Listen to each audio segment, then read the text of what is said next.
Okay, so let's recite together. Namo tassa bhagavato arahato samma sambuddhassa. Namo tassa bhagavato arahato samma sambuddhassa. Namo tassa bhagavato arahato samma sambuddhassa. Homage to the sublime, the victorious, and the totally self-enlightened one.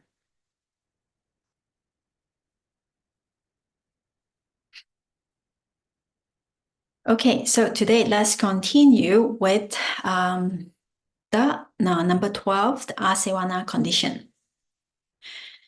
Okay, so far we have been talking about different kinds of conditions between mind and matter, and between mind, and sometimes mind to mind and matter. So there are different combinations and different kinds of conditions that condition different kinds of ultimate reality, which is nama and rupa. No?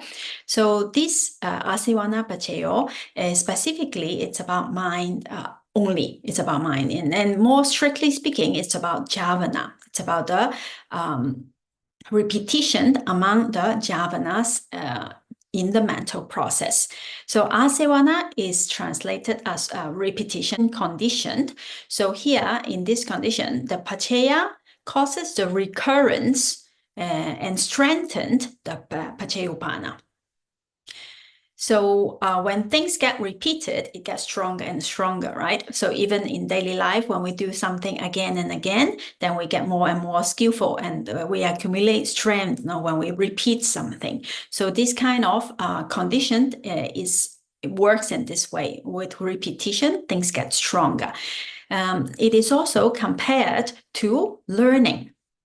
So teachers take this example, like when we first learn how to read, first we learn the alphabets, right? We learn the ABC. Then after the first learning, when we are good at the ABCs already, then when we move on to reading some simple words that without the alphabets, we cannot read, right? So the first learning supports or strengthens the second learning. Then when we are good at some words, then later we can even read sentences, then we can even start to write. So in this way, the first learning supports the second learning, and then the second learning reinforces the third learning, and so on. So things get stronger and stronger and stronger in this way. So in the same way, in the jhavanas, let's say kusala chitta arises, and it reinforces the second kusala in the jhavana moment, in the mental process. Then the second one reinforces the third one, reinforces the fourth one, and fifth one, and so on. So it gets stronger and stronger in that way. It is also compared to Tanaka. Or perfume. Now, do you know about Tanaka? If you have been to Burma, then you might know about Tanaka. Tanaka, well, if you see this picture here, it is a Burmese picture. Because this is like explanations given by Burmese teacher. So I'll explain a little bit what is Tanaka. In Myanmar, people use stone plate, and then they use this kind of wood that it smells very good. So they put a little bit of water onto the stone plate, and then with this with the bark of this piece of wood, and they rub the piece of wood on the stone plate, and then it make a paste, and then they put on their face. So it is said that this is very good for the skin, and it serves like a sunscreen also, like some protection also. So in Myanmar, if you have been to Myanmar, if you have seen some photos, then you see children and adults, you see them everywhere in the street. They put it on their face like this Tanaka. So the example given is like if you see this picture, so here is the stone plate, and this is the Tanaka, the wood. And so every time when you keep putting the Tanaka again and again, you use this plate to make the paste again and again, then the good smell remains on the plate. So it gets, every time it gets stronger and stronger, and it smells better and better like that. So this is the example being given. So in Āsevana, also in this way, when we do it again and again and again, then the smells accumulate and become stronger.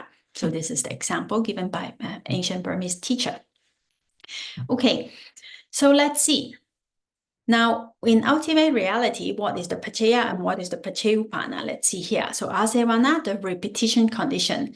Again, we will look at the Paccayaniddesa, the first verse here. It says, Purima Purima Kusala Dhamma Pachimanam Pachimanam Kusalanam Dhammanam Āsevana Paccayena Paccayo. Yeah, so here, as I already said, that this Āsevana condition applies to the Jhavana moment. So we have to see in the mental process. So let's take I-Do mental process as an example here. So Purima Purima Kusala Dhamma. Purima Purima means previous. No? So previous Kusala Dhamma. So here we look at the Jhavana. If this is a Kusala, then this is the conditioning, right? So what is the Paccayupana here? Pachimanam Pachimanam Kusalanam Dhammanam. That means the this Kusala conditioned the next Kusala by way of repetition condition, right? So this Kusala reinforced the next Kusala, and again, the next Kusala becomes the Paccaya, and it reinforces the next one, and then the next one reinforces the next one, next one reinforces the next one. In the same way, it repeats here. No, in the Jhavana moments, they are all of the same type of chitta, right? So they are here Purima Purima Kusala. If the previous is Kusala, the following one is also a Kusala here, right? So it reinforces here. Now we will see for the Paccaya, we can take the first 6 Jhavana here as the Paccaya. So this Jhavana reinforce this Jhavana, no? Then this Jhavana reinforce this Jhavana, this Jhavana reinforce this Jhavana. But for the last one, since it does not repeat anymore, so this last one, it cannot be a Paccaya. So, but it can be a Paccayupana, right? Because it is being reinforced by the previous one. Now the first one, because it has not been repeated yet, the first, this Vipāka is not the same type. So here also, it does not get the reinforcement from its previous one. So the first one is not included in the Paccayupana. So for this mental process, we understand that the first until the 6th Jhavana can be the conditioning state, the Paccaya, and the 2nd to the 7th can be the Paccayupana. Yeah. Okay, so I think this is easy to understand.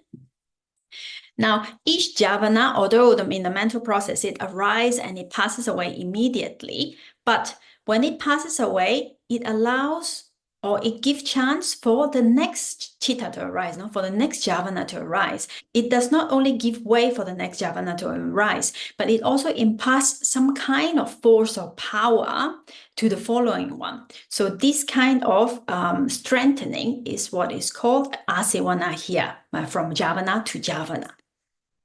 Okay, so let's go to the next verse and see what other cases can happen with this Āsevana condition. The next verse says, Purima Purima Akusala Dhamma Pachimanam Pachimanam Akusalanam Dhammanam Āsevana Paccayena Paccayo. So in the same way, if this Jhavana is an Akusala, then it reinforces the next Akusala, right? So in the same way that this one reinforces this one, reinforces this one. So it's basically the same as Kusala, but it's Akusala here. Okay, so similarly, we can understand that the Kriya also work in the same way, no? Because Kriya also can be a Jhavana, right? So that goes to the next verse, which says, Purima Purima Kriya Vyagata Dhamma Pachimanam Pachimanam Kriya Vyagatanam Dhammanam Āsevana Paccayena Paccayo. So here it says Kriya Abhyagata, right? Now Abhyagata is indeterminate, But here it says precisely Kriya Abhyagata. It says Kriya Abhyagata because it wants to make sure that we understand that it is mentioning here about the Kriya in the Jhavana moment, but not Vipāka, right? Because Abhyagata, indeterminate, Vipāka citta, resultant consciousness can also be Abhyagata, no? But here it does not apply in this Āsevana condition. So only to make sure that we know that it is only Kriya, so it says here Kriya Abhyagata Dhamma. So here kriya supports another kriya, kriya, kriya. In the case of an arahant, no? So all these jhavanas will be kriya. Now, you may say, then, but sometimes it is also possible that Vipāka citta also can repeat, no? So how about that, for example? Let's say, how about Phala Samapatti? No, when someone, when a noble being attained the Phala Samapatti, when he or she wants to experience Nibbana again and again, then there can be in this mental process a lot of phala also arise, right? So it also repeats. So does it apply here?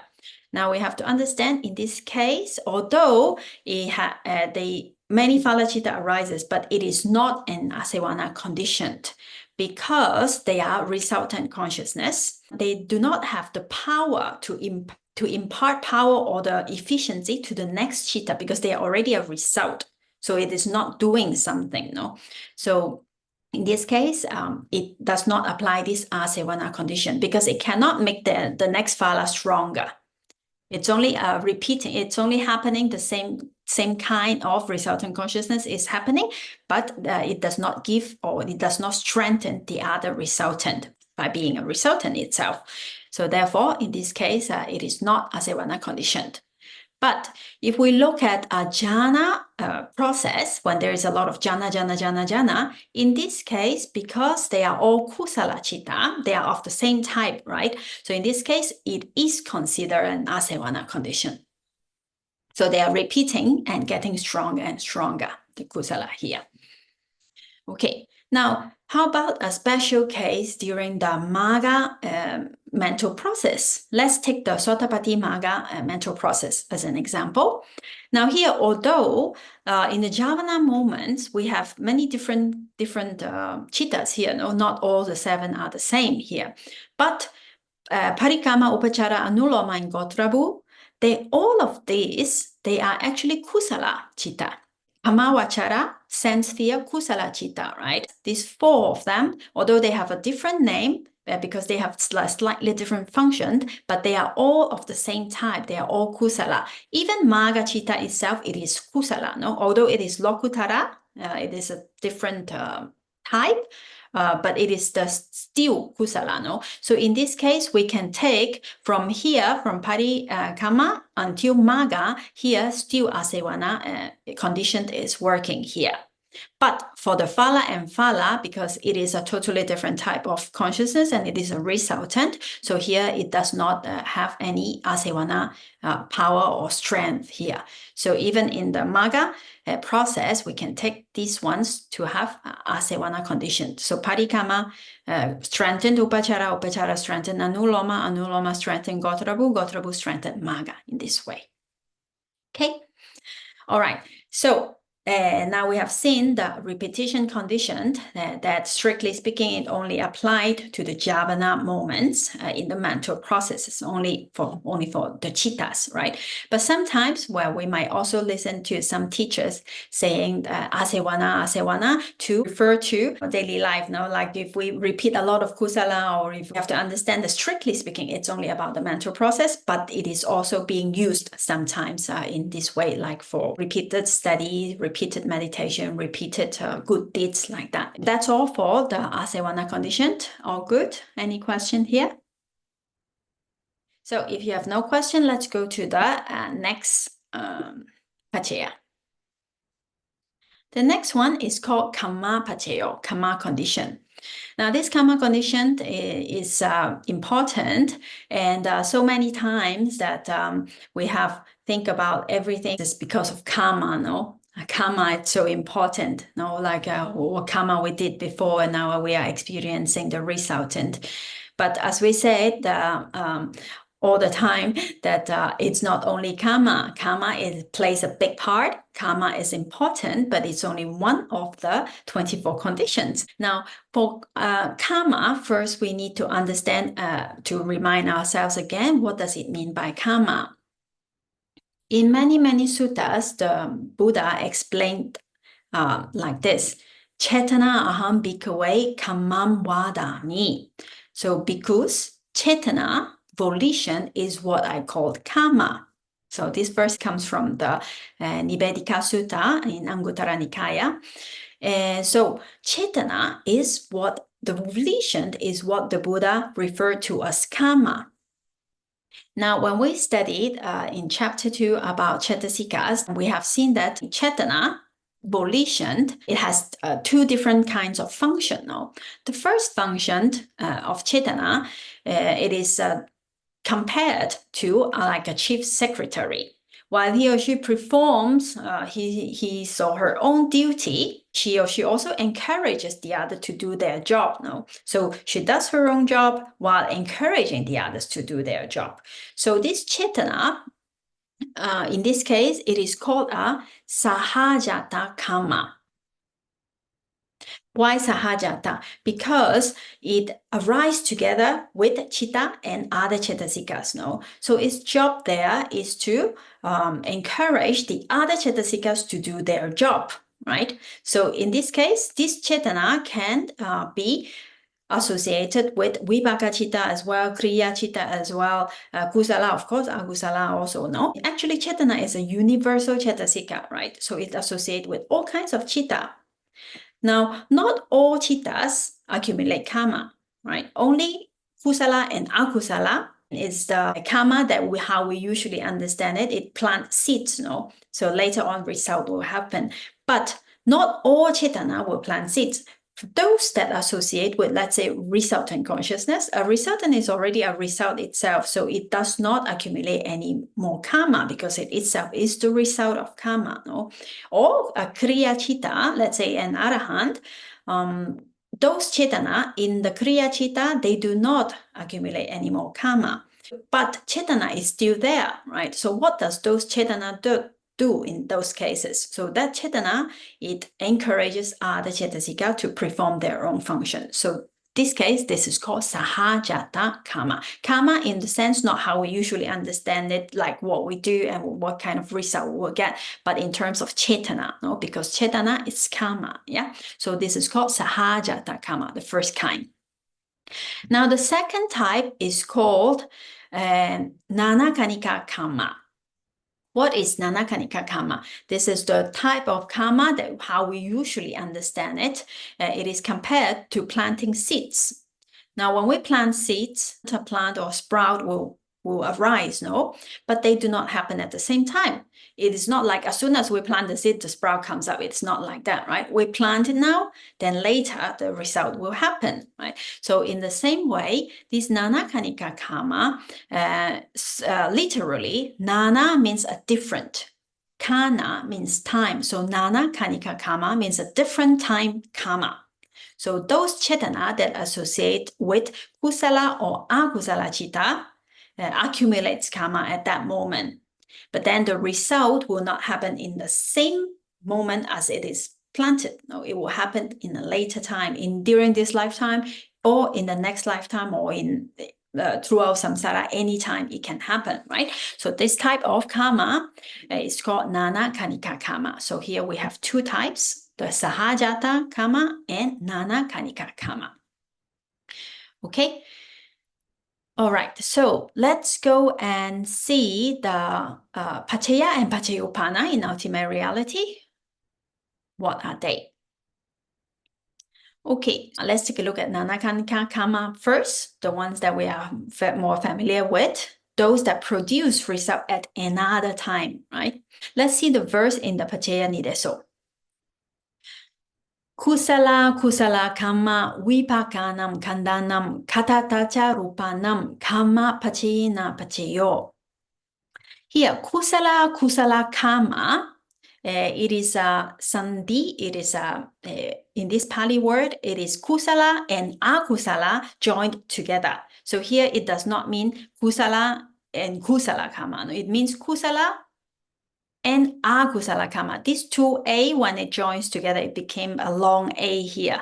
So therefore, it refers to kusala and akusala kamma here. So kusala and akusala kamma in ultimate reality is the cetana that are associated with either the kusala chitta or the akusala chitta. Yeah. So this is the paccaya here. And what is the paccayuppana? Vipākanam kandanam. Now here, this kanda, it does not mean the 5 aggregate. Here we have to be careful. This kanda only means a group.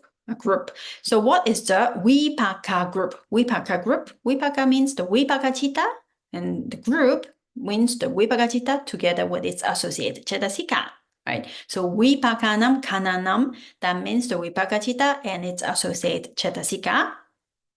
Then Katata cha rupanam. Katata cha rupanam means Kamaja rupa. So they are related by way of what? By way of Kamma condition. So this chetana that is associated with either kusala or akusala chitta will give result to a Vipāka chitta and its associated cetasika and the Kamaja rupa in a different time, not at the same time, not immediately. No, they do not arise together. This chetana, this akusala and akusala, and this resultant do not arise together. Even if they may be as close as maga and phala, it is still one moment away, right? One chitta away. Maga is the kusala is the cause. Then resultant, phala, it happens, but it's still not at the same time. No, it's the next moment. That's the closest one. But some other kusala or akusala karma, it can happen. Let's say today we did something very good kusala. Then maybe that kusala is powerful enough. Then it will give the patisandhi of our next life possible. So after our moment of death, after chuti in this life, then in the next life, this patisandhi will arise, then that's the result that Vipāka citta given by that kusala or kusala karma particularly, no? And the associated kamaja rupa. So this is the first words that explain how nana kanika karma, karma that produce result in a different time, how it works. Okay, all good here? Yeah, okay, so let's go to the next verse. The next verse here, it refers to the sahajata karma. So let's see. Chetana sampayutakanam dhammanam tam samutananam cha rupanam kamma paccayena paccayo. So chetana. So here is chetana. We take chetana as the paccaya. And then what is the paccayopana? Paccayopana, here we take all chittas because chetana is a universal cetasika, is associated with all kind of chitta. So any chitta, any dhamma that associate sampayutakanam dhammanam, no? So that associate with chetana, here we take all of them. So all chitta and all chetasikas that associate with that particular chitta, except chetana itself, no? Because chetana itself is the paccaya here, no? Okay, so chitta, all kinds of chitta and cetasika, together with also what? Tam samutananam cha rupanam. Those rupa that arise together. And those are the chittaja rupa that arise together at that time. So these ones are conditioned by chetana by way of sahajata karma. So it supports the paccaya, supports the paccayopana by way of karma. At the same time, they arise together. This one, they arise together at the same time. So it doesn't matter whether it is a Vipāka citta, whether it is a Kriya citta, whether it's a Kusala citta or Akusala citta, it still applies here. But of course, not all kind of citta produce chittaja rupa, no? Say Chakku Vijnana, it does not produce chittaja rupa. But some of them does produce chittaja rupa. So those, when it applies, when the chitta that produces chittaja rupa, we take both. And for those that does not produce chittaja rupa, then we take only the chitta and the chetasikas there at that time, depending on the case. Okay, so that's about karma condition. So we have two here. One that is the one that we are more familiar with, those that give result in a different time. We do kusala, we do akusala, then later on the Vipāka and the associated rupa resultant will happen later on in a different time. And this type, sahajata karma, the chetana that associate with that chitta, it also conditioned it by way of karma, but it is a sahajata karma. They arise together at the same time. and some Citta Jarupa, if the Citta does produce Citta Jarupa also. Okay, so that's about Kamma Paccayo. Now let's go to Vipāka Paccayo. Next one. When there is Kamma, then we will have Vipāka, right? Resultant condition. Now, Vipāka, strictly speaking, it only refers to Vipāka Citta, yeah, and Cetasika, no? So it's only about mind. But many times, sometimes we listen, oh, Vipāka, like resultant, so we refer to also things and also like rupa and things like that. But that's a very general way of talking about Vipāka, like as a resultant. In Abhidhamma terms, Vipāka refer only to Vipāka Citta. So here in this Vipāka Paccayo, we only deal with Vipāka Citta only. All right, so let's see what is the example that is being given by ancient teacher. Now, it is compared to relaxing in the breeze. So that means like totally no activity, is very calm and very quiet here, yeah? Because Vipāka Citta itself, they are results, they are resultant that are being produced by cause, no? Produced by Cetana, precisely. So they are said to be inactive. Yeah, so this relaxing in the breeze, it means just relaxing. It does not mean that it is enjoying or it is doing something, but it just means like we want to show a picture of just no activity and very calm and very peaceful and just the coolness of it, no? Like very calm. Okay, so this is the non-active nature of Vipāka Citta is being described by this, like this breeze or this relax calmness. Now, when is it most evident about this calmness? Now we can see this when we are deep asleep. No, like when there is when we are sleeping and we are not dreaming, then a lot of Bhavanga Citta arise in the mind, right? Bhavanga, and those Bhavanga Citta are Vipāka Citta. No, so that's the time that is most evident when how calm it is, how non-active this Vipāka Citta are. Yeah. Okay. So let's see in ultimate reality, what are the Paccaya and what are the Paccayuppana. Now, Vipāka conditioned is the result of Kamma, right? So it only deals with Vipāka Citta. Therefore, the Paccaya and the Paccayuppana are the Vipāka Citta itself. So the verse says, Vipāka Cattaro Kanda Arupino Anyamanya Vipāka Paccayina Paccayo. So, Vipāka Cattaro Kanda, Arupino.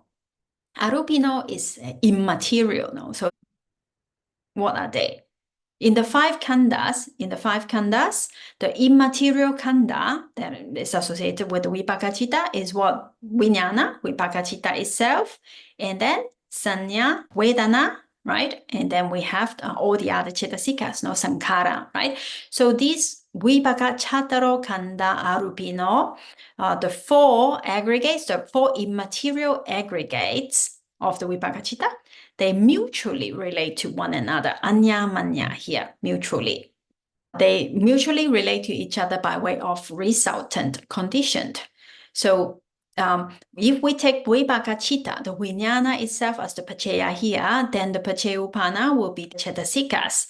And since it is Anyamanya, then they can flip place. So that means the other one can also be the Paccaya. So let's say if we take Vedana to be the Paccaya, another immaterial aggregate, then the Vipāka Citta and the other Cetasikas, including Sanya, will be Paccayuppana. Yeah. Now here I did not put everything into the slide, into the pictures, but we can understand that if we take Sanya here, then Vedana and the other Cetasikas as well as the Vijnana will be the Paccayuppana. Or if we take two also, it's possible. We take Vedana and Sanya to be the Paccaya, then the other Cetasikas and the Vijnana will be Paccayuppana, right? So we can flip it this way, the four of them. We can take 1 to 3, 2 to 2, or 3 to 1. Also, it's possible because they are anyamanya, no? So they mutually relate to each other by way of Vipāka here.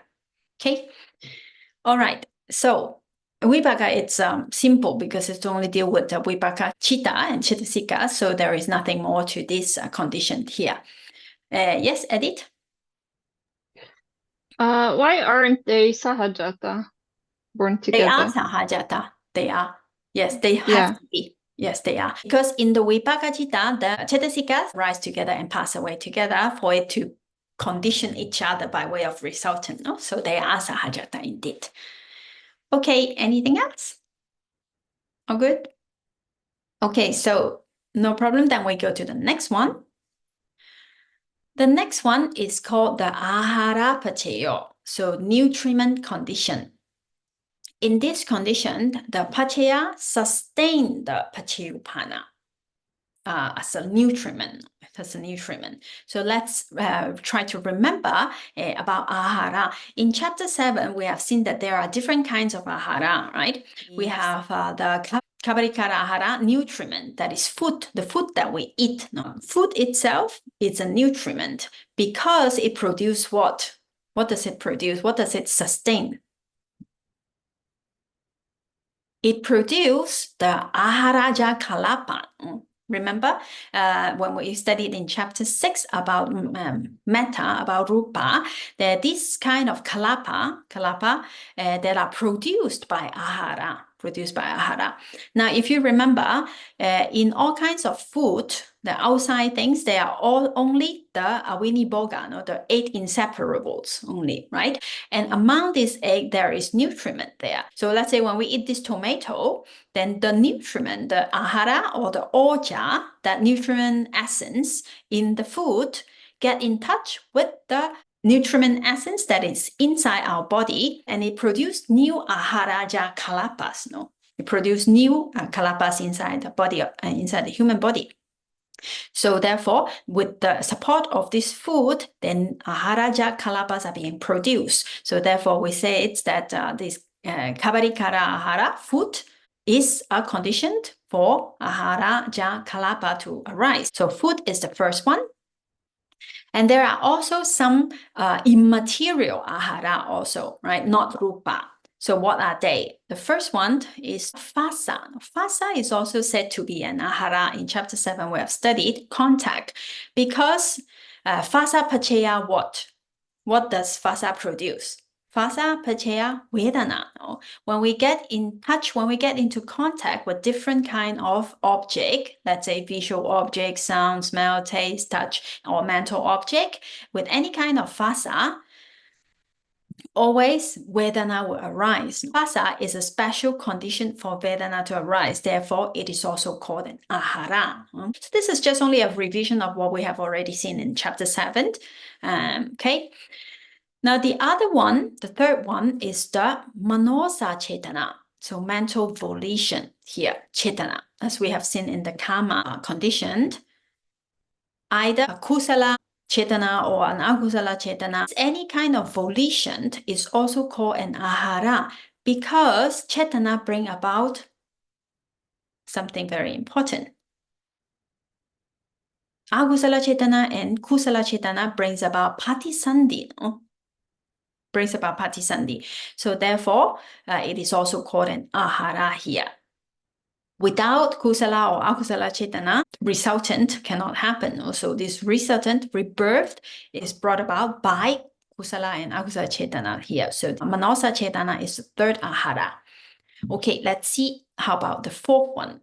Now, Vijnana itself is also called an Āhāra because it brings about something. So Vijnana Paccaya, what is it? Vijnana Paccaya Nama and Rupa, right?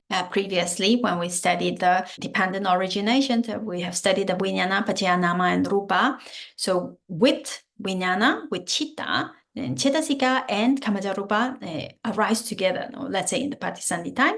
So therefore, Vijnana itself is also an Āhāra because it brings about Cetasika and Kammajarupa. Okay, so this is just to remind ourselves what are the Āhāras, what are the 4 types of Āhāra. First type, Kabarikaro Āhāra, food that brings about Āhāraja Kalapa. And then we have phassa, which brings about Vedana. Then we have Chetana that brings about rebirth. And then we have Vijnana that brings about Cetasika and Rupa, no, Nama and Rupa. So these four are called Āhāra. Okay, so in this Āhāra condition, let's see what is the simile being given by ancient teacher.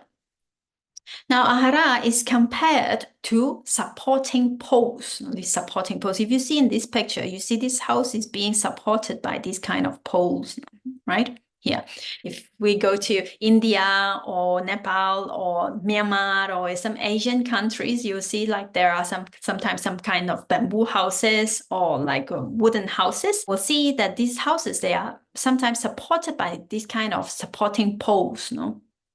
To support the roof, to support the walls, like that. So Āhāra is compared to this kind of supporting pole. So Āhāra is something that supports or sustains some other thing, as we have seen the four types right now. Okay, now let's see in ultimate reality, what are the Paccaya and what are the Paccayupanas. Now, the first verse in the Paccayaniddesa, it says, Kabari karo aharo imasa kayasa ahara paccayena paccayo. So, kabari karo aharo is the external organ, it's the nutriment, external nutriment that comes from food. It supports what? So, kabari karo aharo here is the paccaya. So, it supports the paccayupana, imasa kayasa. Imasa kayasa means this body. So this body that is already here is supported or sustained by food.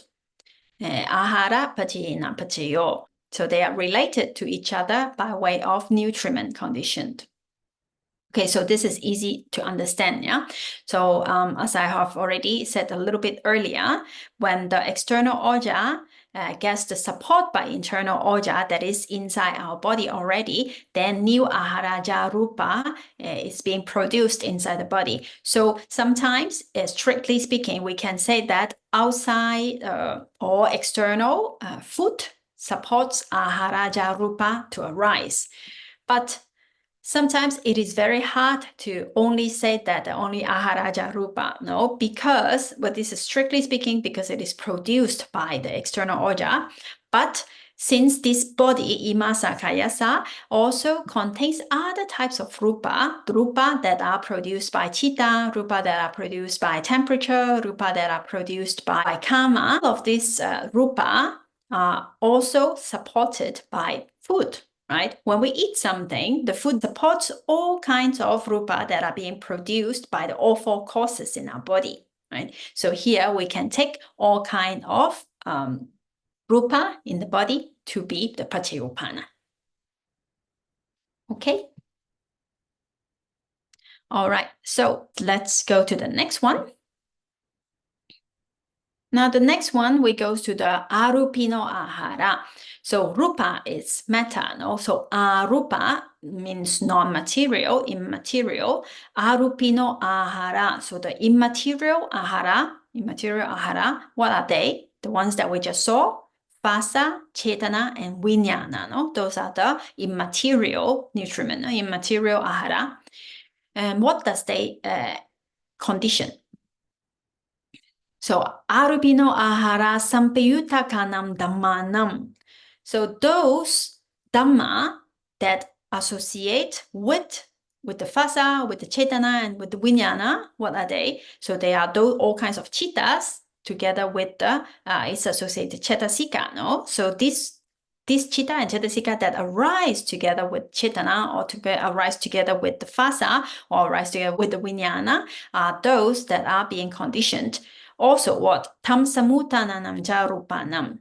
The chitta jarupa that arise together are related by way of nutriment condition. Now, if you see this picture, please understand that I have put everything together. We should actually separate them because it says arupino āhāra here. In this verse, it did not separate into different categories. Let's say phasa. If we take only phasa here, then it will be chitta and the cetasika, except phasa itself, right? Because phasa is already here. And then the chitta jarupa. So here it's one by one, not all together, no? So cetana, if we take only cetana, as the arupino aharo, then it will be the chitta that is associated with the chetana and the other chetasikas as well as the chittajarupa. And if we take vijnana here, not these two, just vijnana here, then chitta will not be here. Then only vijnana, then it will be chetasika together with the chittajarupa, right? That's because here I'm putting all the possibilities here, but not specific case by case, okay? Because here in this verse, it is a general explanation, arupino āhāra. So it is not saying manosa chetana āhāra or phasa āhāra or vijnana, like it's not specific. So I'm just putting everything together. That means that all this can be the conditioning state, and those states that are related to the paccaya will be the paccayuppana here. Okay?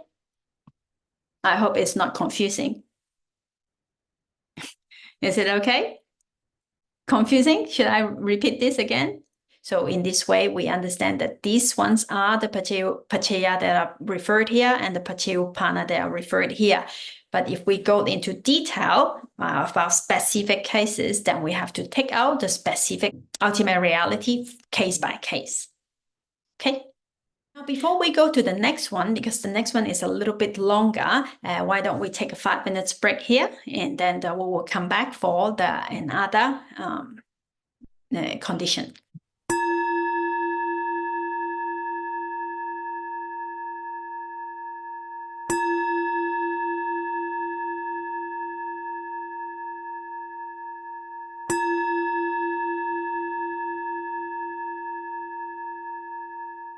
Hey, welcome back, everyone. One wants to share how you feel, or like, is it difficult? Is it confusing? Or does it make sense? Or all good? Yeah, it's a little difficult to understand, but I mean, it's just you have to just go over and review, as you said. Yeah. Okay. Yeah. Now this patana, because we are focusing on the ultimate reality, so sometimes it feels like, what does all this have to do with me? Like all like it feels a little bit like what is it? No, like it's just this kind of metta and this kind of chitta and like that. But let's not forget then that what I call I is just nama and rupa. So this is actually what is happening inside of us.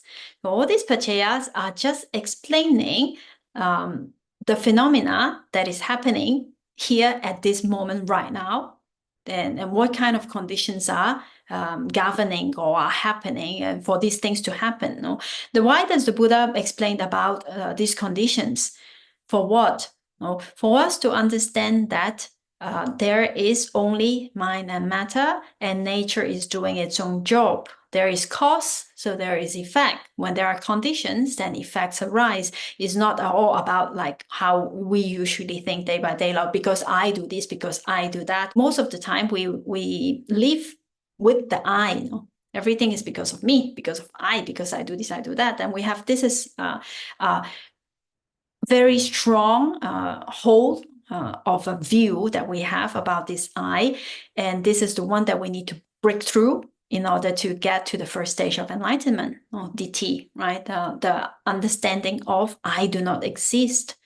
To understand everything is just nama and rupa. It's just a natural process going on, but we take hold on it, and we think that this is I, this is me, and that's why we suffer. Now, what it is explaining here, it's just about mind and matter, and what are the causes for all these things to arise. No? So if we see it from this point of view, from ultimate reality, then we understand, oh yeah, that this happened. Kamma, why Vipāka? Why does Vipāka happen? Why resultant happen? Because some kind of karma are being done, because there are chetana. When we do good, when we do bad, kusala and akusala, when we perform any kind of action, chetana is always there. The volition is important. If it is a kusala chetana, then later on the resultant of this of the good karma will happen, not because of me, but because of the karma, right? Also, and also the rupa, also, what is this body now? This body, what is it made of? the rupa, because of 4 causes, no? Food, because of temperature, because of mind, and because of kamma. So all these things that we try to split or understand that what I call I is actually a little bit more than that, is nama and rupa. And what is nama? Nama is chitta and cetasika. And rupa, what is this rupa? There are the different kinds of rupas, and why do they happen and how do they happen? All this is the purpose of Abhidhamma, to understand that. Sorry, Edith, you wanted to say something? Yes, I remember I think Sanda mentioned that maybe we can just mention a mundane example to these Paccayas. And I was wondering if we could do that.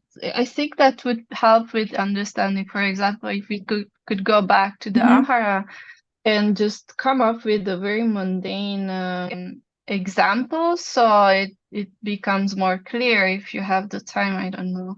Sure. Yes, sure. We can do that, because when I go explaining about the ultimate realities, sometimes it can go, the explanations or the things can go very academic, or can go very in the paper or in the book. Then we forget, why are we looking at this? What does this have to do with me, right? So it's important we bring it back to our life of what is this? What does this information means in here? Right? So we can do that now. Sometimes also I tend to speak a little bit fast, and then we go through the information quite quickly. So maybe you all don't have enough time to digest the information. So if you need to go slower, then please also let me know, so then we can repeat or do whatever we need to do. Okay, so in this case, instead of going to another Paccaya, let's go back to what we have seen today and see what's happening here. Yeah. Okay. Now, the first one that we have looked at today is Āsevana, right? Āsevana. So here, the Āsevana repetition conditioned, when we looked at the examples that is being given, then we understand when things get repeated, that it gets stronger and stronger, right? So how do we see this in our life? If we see the first verse, Purima Purima Kusala Dhamma Pachimana Pachimana Kusalanam Dhammanam Āsevana Paccayena Paccayo. Previous kusala supports preceding kusala, no? So in this case, we're talking about the javana, and this javana, it's happening all the time in our mental process when we are awake, right now, here, right now, at this present moment, it's happening. When we are sleeping, what's happening? If we are not dreaming, so there's a lot of bhavanga citta happening, no? So we are having a lot of resultant consciousness, no? Because it's just bhavanga is what life continuum, no? It's also translated as. So that's the Vipāka citta, that is that the karma that brought us here, let's say, that gave result, then sustain this life when there is no external stimuli, let's say. Now, when we see something, a visible object is there, then eye sensitivity is there. When this get into contact, then eye consciousness arises, and then the whole process happens of we looking at something. When we see something, usually the first thing we see is okay, first we very quickly, the mental process is very fast, very quick. But usually what happens is that we see something and then we know what is that? Is that a person? Is that a thing? What is it? No? So we see it, and immediately what happened? We have a reaction towards it, right? We usually think, I like it, I don't like it, I want more of it, I don't want to see this anymore, or whatever it may be. Oh, the color is so beautiful, or whatever. So we always react with it either with kusala or with akusala. Yes, if it is something that we like very much, if we are not extremely mindful at the moment, most of the time lobha arises, right? We get attached to this thing, we like it, we want more, and we want to look longer, something beautiful. Or if we hear to some kind of music or beautiful sound, then we this is so nice, lobha arises, right? Or if we are a little bit mindful, then maybe lobha did arise, but then we quickly recognize, oh, lobha is arising right now. Then what happened in the other process, another mental process in this jhavana was happening? There is sati, no? There is mindfulness there. And sati is what it is, a universal, beautiful cetasika. It always associates with kusala, right? So hopefully there is panya as well. Hopefully there is wisdom, which is occasional cetasika, so not all the time, but hopefully more times it is there. Then if we react or we recognize that, oh, lobha has just arisen, then we have to be careful and then watching it. Then with those kind of mind, then here it is kusala. In one mental process, this type of reaction, why is this reaction so strong? Because they do not arise only one time. You see, in the mental process, this jhavana, they arise 7 times in a row. Right?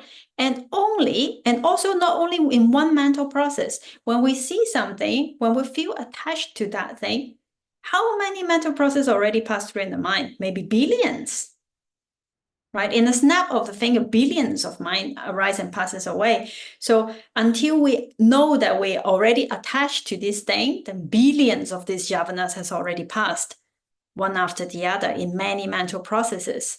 So how strong is that?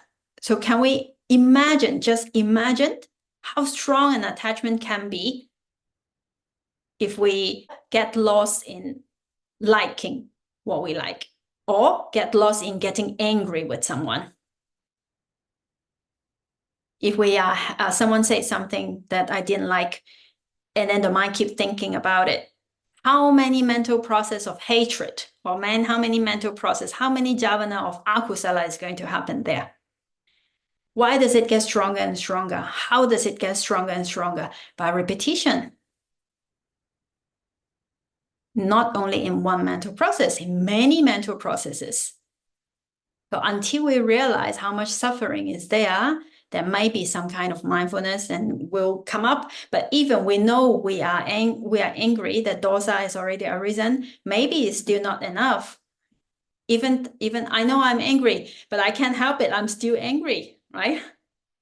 That's also sometimes it happens like that. So we need more panya, more wisdom, and to understand that all this is just nature. It rises and passes away, and whether it is necessary to get angry or not, and all these things. Well, this is going more into the meditation side, but now just talking about the process, how this becomes so strong because of Āsevana, because of the repetition of the jhavanas, because it is happening again and again and again, and one strengthen the other and strengthen the other and strengthen the other. In this process and in the next process also, it gets strengthened and gets strengthened.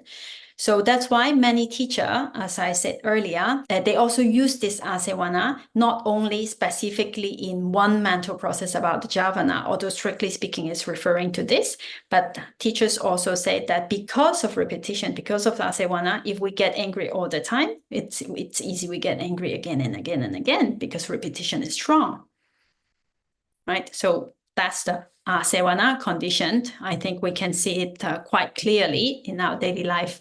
It's happening all the time. Okay, so does it help a little bit for us to get closer with this, with the conditions of how it's happening in us? Okay, then let's go to the next one, Kamma. Yeah. Kamma is also easy to understand, as we all know. The Buddha says, Cetana aham bhikkhave kammam vadami. What the Buddha called kamma is cetana, volition. Volition here is important, because sometimes when we do something, we do not have a very strong volition, let's say to harm someone, but somehow it happened, let's say. Then that of course it constitutes kamma, but that is not as strong as if we are very intentionally with a very strong cetana, with very strong volition wanting to harm someone, right? So that cetana is the most important ingredient to constitute karma, whether good or bad. Sometimes by mistake, we step on an ant. We didn't want to kill, but we didn't know, we didn't see. Then we're walking through the park and we just step on it and we didn't know. And that we did not have the volition to kill. So that is not considered killing. Although it happened that the ant died, no? So that's why cetana is the most important thing, the volition behind what we do, no? Is what constitute karma that is going to give result later on. Okay, now here, kusala and akusala cetana will give result in a different time, right? This is nanakanika karma, no? So it will give result in other time when conditions are favorable, no? For this, what we have done, either wholesome or unwholesome, it will give result. Now, if we put this into our daily life, whatever happens to us, let's say whatever we see, we hear, we taste, all this is in part very much related to our karma. Why is that so? Because chakku vijnana, eye consciousness, ear consciousness, nose consciousness, tongue consciousness, body consciousness, all of these are what they are resulting consciousness. They are result of a past karma, no? So if we see something agreeable, something nice, that's because of a past karma, some past good deed that we have done. Now the result is we are encountering something, some good object with this eye consciousness. We're looking at something. So all this, you see, all these things, they are all woven together in our life. Now, eye consciousness is a vipāka, citta.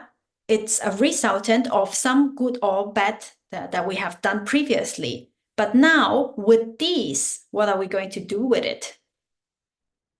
When we see this something good, am I going to attach to it, or am I going to use it as an opportunity to understand? Or if I see something not nice, am I going to get angry? Or am I going to use this as an opportunity to be mindful or to understand or to watch how anger arises or what actually dosa is, to understand it?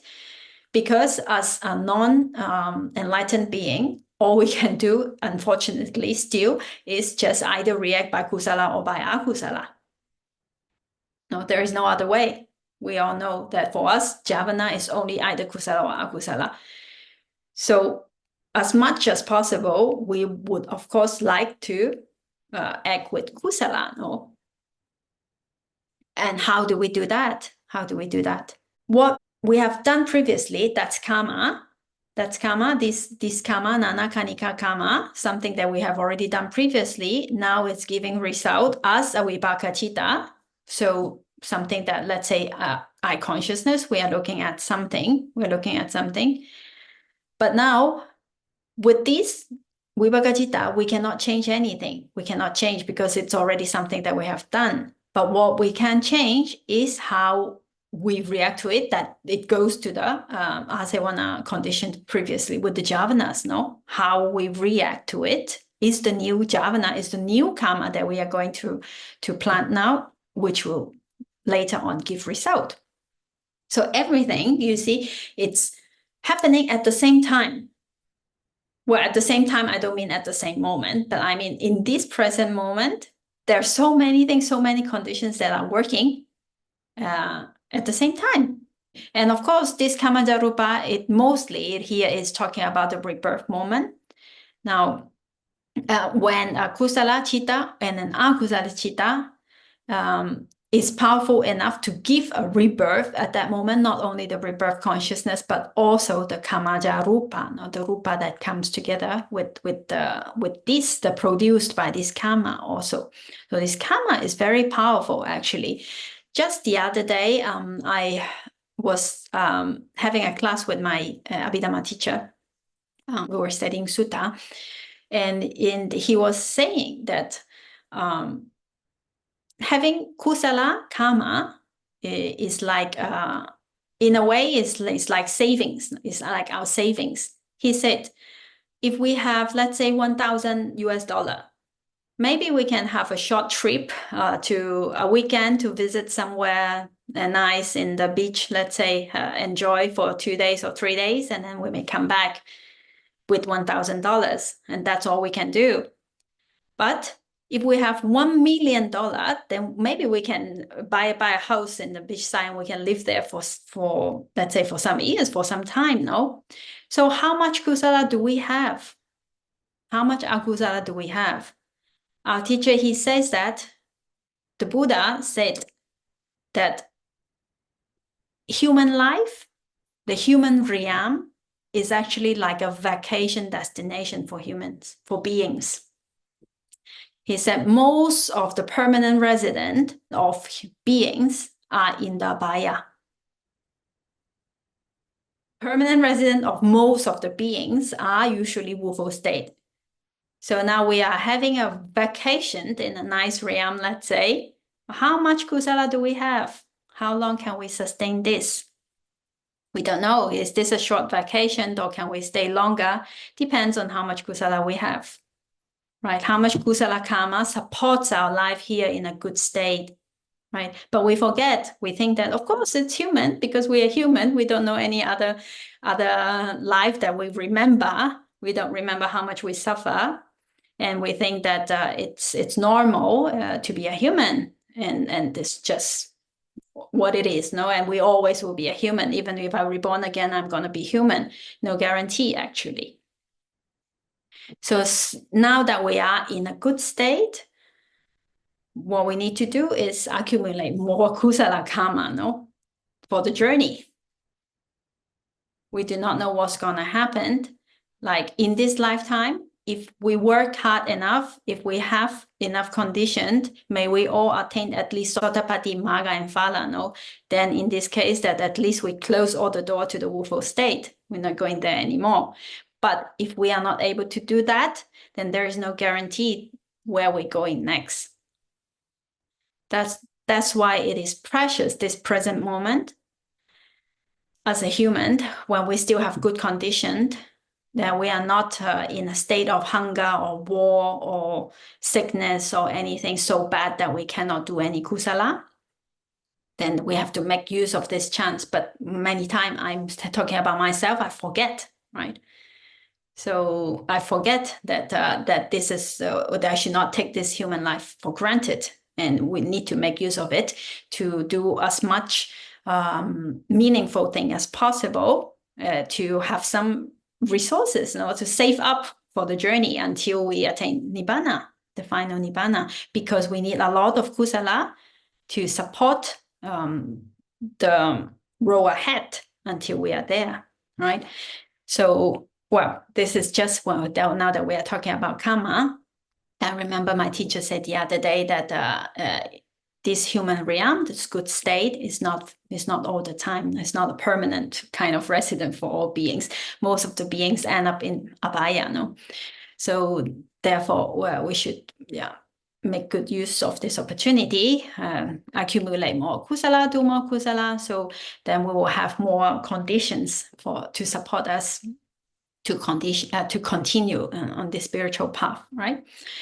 Anyway, so this is the karma that is going to give result later on. What we do now is going to give result later in this lifetime or in another lifetime or anytime but here important is nana kanika, no? So different time karma. So this is the karma that we are most familiar with, that we usually talk about. But because we are studying about Abhidhamma, we understand that Cetana is also a universal Cetasika. So it does not only associate with kusala and akusala, it also associates with other types of chittas, such as Vipāka and kriya. Then what about those chetanas in those chittas, no? In that case, that will be the sahajata karma. When the cetana is not associated with the kusala and akusala, what does it do? It's like the secretary here. He or she, it encourages all the other chitta and cetasika to do its job, no? So because cetana is called karma, it is still a karma relation here. It's also conditioned by Kamma, Sahajata Kamma. No? So this one is talking about two kinds of Kamma, conditioned, Sahajata Kamma and Nanakanika Kamma. Yes, Edith? So, I mean, I just want to hear like a very concrete example. Like if you get sick, for example, what type of attitude, so where does this Chetana come into action, where we can turn it into wholesome and into a wholesome future seed, or basically the reaction. I'm asking for the reaction. You're getting fever, coughing, I don't know, whatever in this moment or this day today, and what is the attitude? I know it's not getting angry, and it's not. It's just accepting, I guess, but it's still, in a sense, an unwholesome result, right? Well, yes, if we get sick, it could be because of a past karma, but it could also be because of conditioned. Remember this body, this material what is also made up of temperature bond material property is being affected by temperature, by food, and by other things. No, remember now. Let's go back to memory. Now let's go back remember. The other Upaniseya Paccaya, or the intense support conditioned, say karma is good, but weather is very cold and I did not put enough clothing or something, no jacket or something, then I catch a cold and coughing and fever, whatever. So the body is being affected by those. But now when you are talking about this Chetana, you mentioned like how to change it to be something good, like by accepting it or something. But I just want to mention that here, to be precise, we don't change anything. Whatever arises stays the same and it passes away. But a new one also, and another new one will arise here. Now, let's say the Chetana that is associated, or the karma, let's say the karma that, let's say it is a bad karma, I got sick. Okay. Now, this result is already here. I cannot change it. But as you said, the attitude towards it is the new karma that I'm generating at this moment. No? So this is where the Chetana at this moment is happening. How I take this, no? As you said, do I get angry about it or sad or whatever? Or do I understand that this is just conditioned or maybe I accept it or like just calmly and wait until it heals or whatever. So with good attitude, then that would be reacting to it with kusala. No? So those kusala are new kusala chetana, new kusala karma that we are created. If we get angry, then to say akusala karma, now we're created for later Vipāka to arise, right? Yes. This is what I meant. Yeah, thank you. Okay. Yes, anything else, anyone? I was just thinking about a different example earlier about, let's say, I see a sick kitten or sick cat needing help or something, and then that's a resultant, no? What I'm seeing. Yes. So if I don't do anything in regards to, let's say, save it, that's maybe so inaction, basically. Maybe in the mind, I do think maybe find your way out, but I don't physically do anything, but just have good thoughts. Is that like bad creating bad consequences? No, I don't think so, because sometimes there is just so much that we can do. Of course, if we can, whenever we can, if it is in our capability to help, that we try to help. But however Superman we are, will not be able to save the whole world, no. So that's quite impossible. But as you said, because I have good wish to it, at least right? So I'm wishing it, or I am having good thought to it, then that is already kusala that is arising in our mind. But not being able to help sometimes does not mean that we are having akusala, because akusala is like thinking that may you get sick, or like having some bad thoughts or having bad attitude. Those are akusala. But not being able to help is not akusala. Just that we missed an opportunity to do more kusala only. Yes, But thank you so much. okay. So far we have seen Kamma and Vipāka. Well, when we explain one thing in our daily life, it's just impossible not to explain other things as well, no? Because they are all related, no? Now in the Abhidhamma, because it is such specific study that we kind of isolate one item to another item and to try to understand how it works, how exactly one thing works. But in our own experience in daily life, everything is happening together. No? They are all moving together. They are all interrelated. No, so as we said right now, there is Kamma. We are generating Kamma at the moment, but we are also experiencing Vipāka at the moment. No, so they are all related. They are all related. Previously, Bhante Rahula, he used one example. He says that imagine a farmer. He's referring to Mexico at that time. No, in Mexico we eat tortillas. No, tortillas is made of corn, right? It's like a cornbread. It's cornbread. So he said, imagine like a farmer that he is planting corn in the field, and he is like having a tortilla in his hand, and he's eating the tortilla, right? So it's like you're getting the result. When you are getting the result, you're also planting. The tortilla that the farmer was eating at that moment was made from the corn that he planted last year. So at this moment, he's enjoying or experiencing what he has done previously. And at the same time, while he is eating, he is again planting new corn. And later on, this corn will also he will experience or enjoy what he planted now. In our own experience, because mind is so fast, so it feels like it's happening all at the same time. Although now the Buddha explained to us in detail how it is happening exactly moment by moment. But in experience, we are usually not capable to see moment to moment. So it feels like everything is happening at the same time.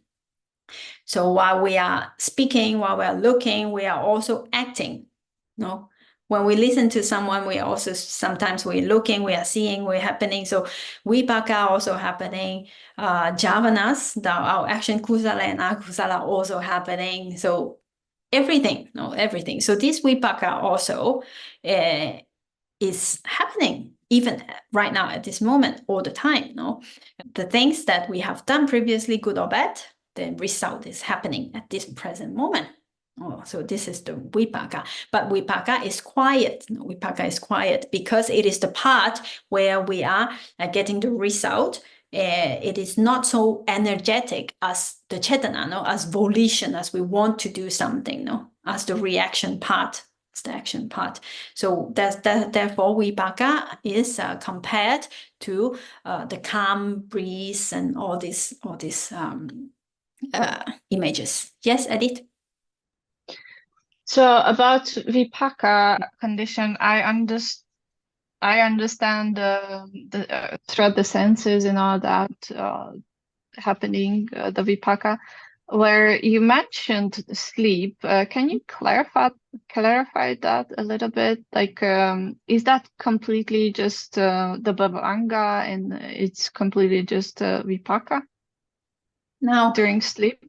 Depends. If we are in deep sleep meaning without dream, and really just totally like very, very deep sleep. In those moments, then it is most of the time only Bhavanga Citta is happening. But sometimes when we sleep, we do turn around, right? We turn around, or maybe a mosquito come and land on our body. Then without even knowing, we are doing things, something like that, something like that, right? So in those moments, it is not just Bhavanga Citta, because we are feeling something, then even it is very slight, but something is happening in the mind. No, we are feeling uncomfortable. That's why we are turning.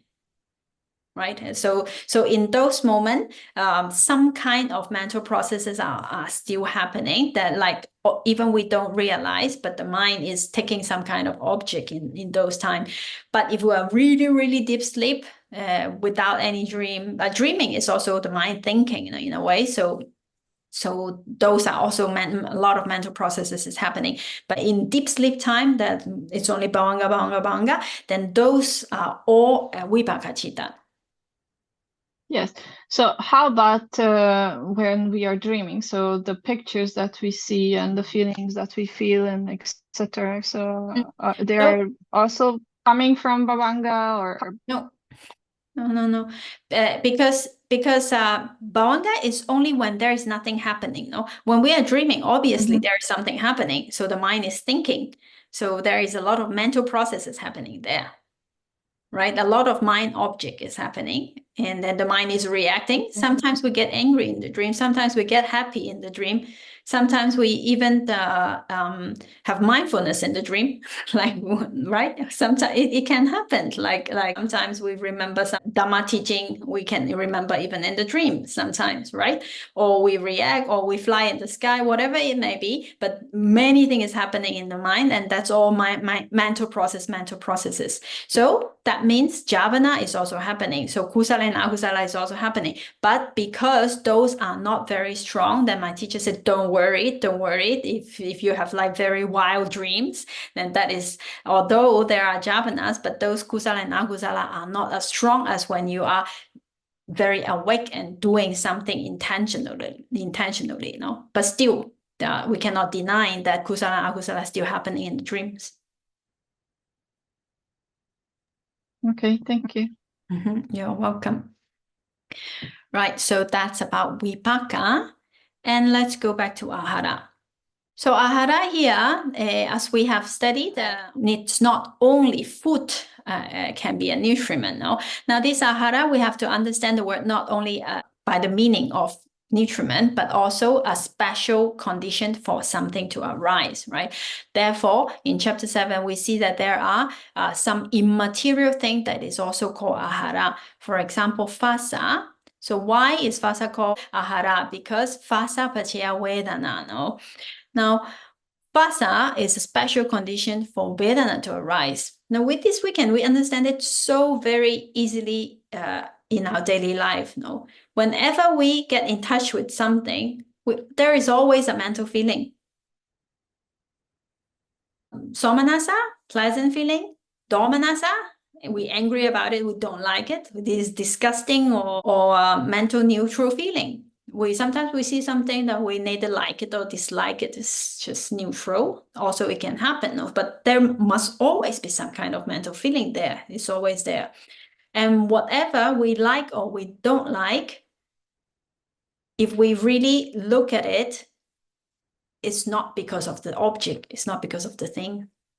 What we really like is our mental feeling. We attach to our mental feeling. We do not attach to the thing, but we attach to how this thing make me feel. Why do I like an ice cream? Oh, because it's tasty, because it's sweet.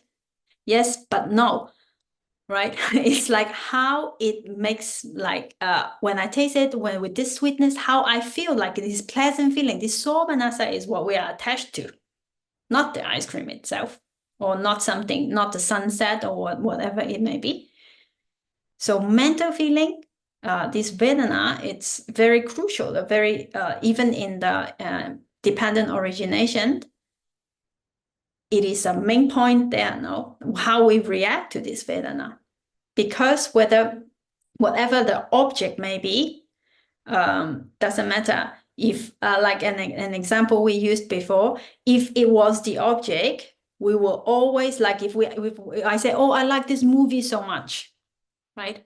I like the movie, so that's the object. I like the movie. Then if I like that movie so much, then only one movie in my life will be good enough. I don't have to see any other movie anymore. Only that one. If I like that movie, I'm attached to that movie. But no, I'm attached to how that movie makes me feel. So therefore, later on, I want to see another movie. because it's not that movie that I'm attached to. That's how I feel, how I feel when I'm looking at the movie. Yes, Edith?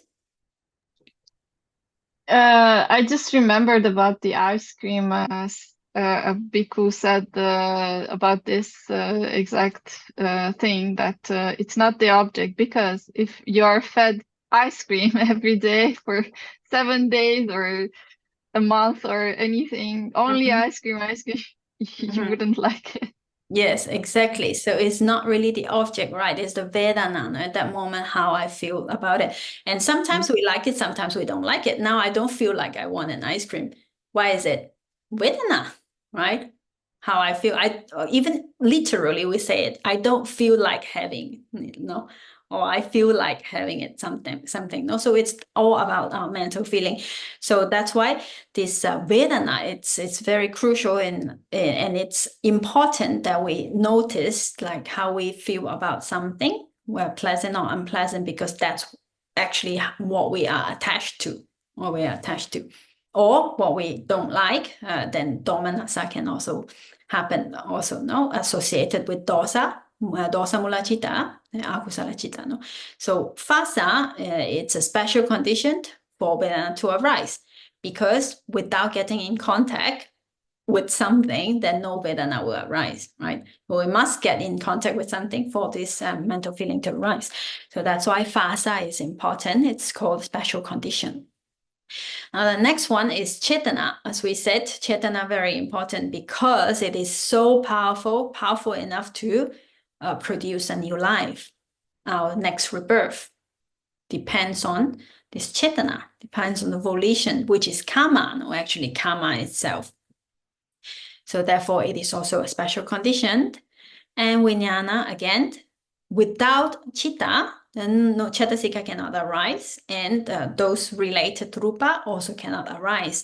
So therefore, Chitta itself is a special condition for Cetasika and Rupa to arise. Therefore, it is also an Āhāra here.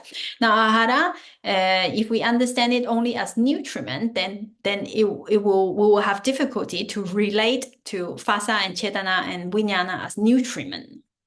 But if we understand it as something that sustains other thing, then we can understand, or a special condition for other thing to arise, then we can relate, or we can understand how Phasa, Chetana, or Vijnana is Arupino Āhāra. No? We can understand this Pali word, we keep it in Pali, Āhāra, to be a special condition for, or something that sustains other thing to arise.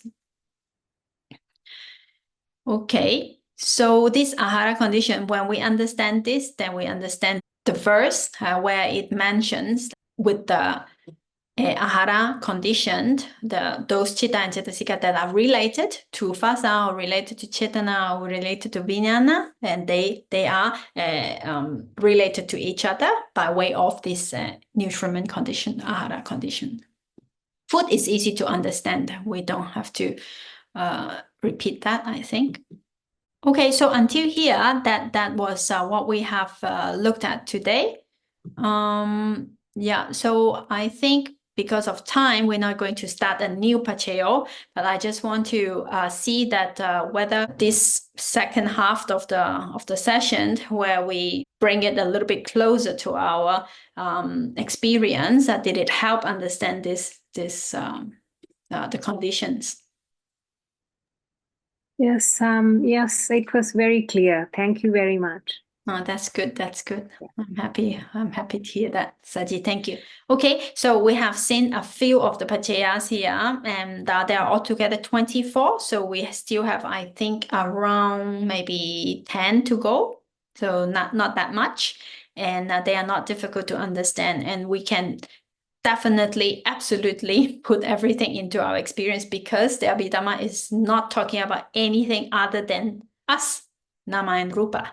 So it is everything that has to do with us, not any other external or subject or things that we don't know of, or we have no experience, because it's just things that is happening right now.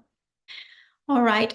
Okay. So I think we should stop here today. If you don't have any other question, all good. Okay. All right. So in this case, let's stop and let's share merits and also dedicate our effort for the attainment of Nibbana.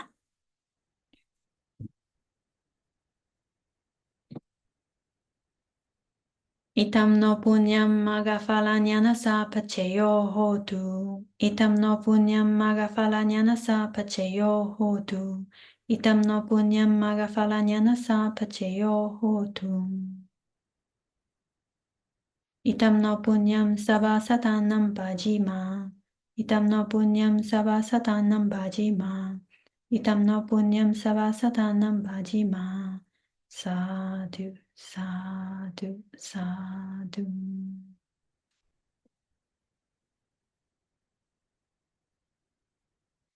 Okay, thank you everyone. We'll see you next time. Thank you. Yeah, thanks. See you next time. Thank you.